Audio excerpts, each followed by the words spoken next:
Welcome to Guthrie Sports Page Television. Chris Evans with Coach Casey Porter as the Blue Jays come here to Ardmore and win 34-0. And Casey, it was really the Dante Foster show in the first half. Well, it was. The Blue Jays, they got their down here rushing game going with J.P. Bruner, and that's one of the things that Coach Mick has always wanted to do is get those angles and get J.P. moving downhill. And then once you do that, they have to commit that 7th or 8th guy in the box. And then there goes Dante Foster. He's wide open. And, they tried to give safety help 2 or 3 times tonight.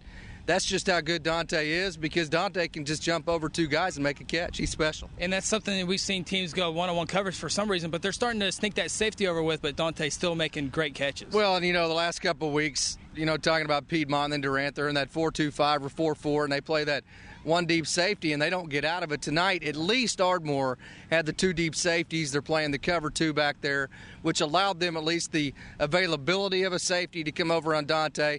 I think on the first one we had a bad angle, but it looked like he got there late.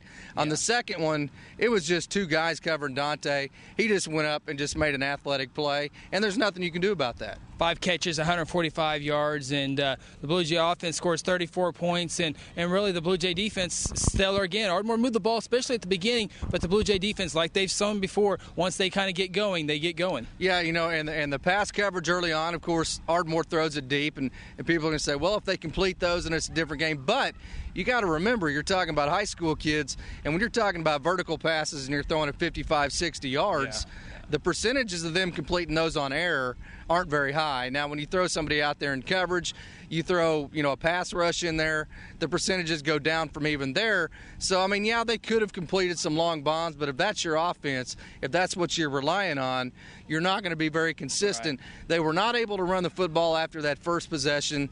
And anytime this Blue Jay offense shuts down a rushing game, and then they make you predictable, let's say you run it on 1st and 2nd, like what Ardmore did a lot tonight, right, and they bring you in 3rd and long, and then sometimes in 4th and long, and you can bring Kentrell off the edge, you can bring Skyler off the edge, or you can go into the Blue Jay package, bring Skyler up the middle from his Mike position. The quarterback doesn't have time to throw it. And so then now that you can't run the ball, you can't throw it either. And when these opposing coaches get ready for this Blue Jay offense, and they're getting ready against the Blue Jay defense, of course they know about Kentrell and about Josh King and Dante Foster. Now, with the injury to William Bohannon, who does not play, you have 3 guys insert, including freshman Landry Chappell, the Pruitt, and the Blanchard kid. Holy cow. Yeah, and Landry came in on one, and it's called over G, where it's an automatic read where he comes in, and I don't know if it's a blitz or not, but it's a special package for him. Comes in like a dart, gets a tackle. At one point there's a guy on the sideline going, that 42 is a stud. And our sideline reporter, Sean Engel, turns to him and goes, yeah, he's a freshman. He said the guy's jaw dropped, But Landry, a guy like him, very, very talented, very, very tough, fast and physical. He's the kind of kid that this Blue Jay program has been built on. And then when you put guys like Dante, Keaton, LaRon, JP now, Josh King, Clayton Smith, the beat goes on. When you put guys around him like that, you have a bunch of tough dudes, then you have a bunch of fast dudes, and then you have what I think is the best coaching staff in Oklahoma.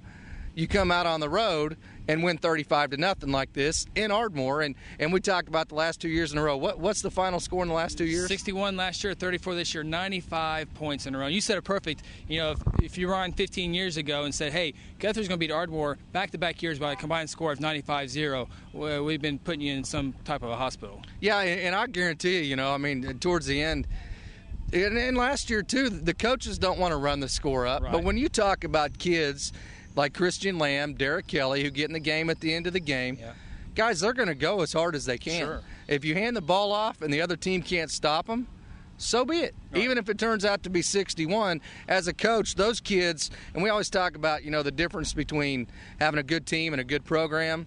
The Derek Kellys, the Christian Lambs, those kinds of guys, as much as anybody, build your program because they fight and practice every day. Sure. They help make everybody else better. So when it's their opportunity to get out and get their reward, as a coach, you have to give it to them. You can't take that away from them. And if they run for 15 yards and get into the end zone just because it's 42-0, so be it. At that point, the other team needs to get better. Exactly right. The Blue Jays won at 34-0, 19-game winning streak, and improved this season's record to 5-0. More importantly, Casey 2-0 in district, and Shawnee goes down to Carl Albert. And we got Harrah next week, but that district championship could come down to week 7, and we can't forget Shawnee coming to week 8. But 2-0 in district play. Yeah, and we actually got a score tonight of the Shawnee-Carl Albert game. It's gone final. Yeah. And Carl Albert won that 24-13. Somewhere in that range. Somewhere in that range. So, it looks like Carl Albert's defense is for real, because I think that Shawnee offense is real good. I think the younger Brown kid's a good quarterback. Now, we haven't seen him. It's sight unseen with the younger Brown, at least. What we do know is that they were very, very, very physical last year. They're going to be able to run the ball. We also know they have one of the best athletes in the state of Oklahoma in Brett Davis. Mm-hmm. And so anytime you have a physical team, you have a guy on the edge like Brett Davis who is a difference maker, sure, and you've got a kid named Brown at quarterback, you are talented offensively. And for Carl Albert to hold them to 13 points, I know it was at Carl Albert, probably the first big-time environment the young sophomore's been in. Mm-hmm. Having said that, that's still very impressive that they held them to 13 points. Again, Blue Jays winning here tonight. Final score 34-0. And for Casey Porter, I'm Chris Evans. Thank you for watching Guthrie Sports Page Television.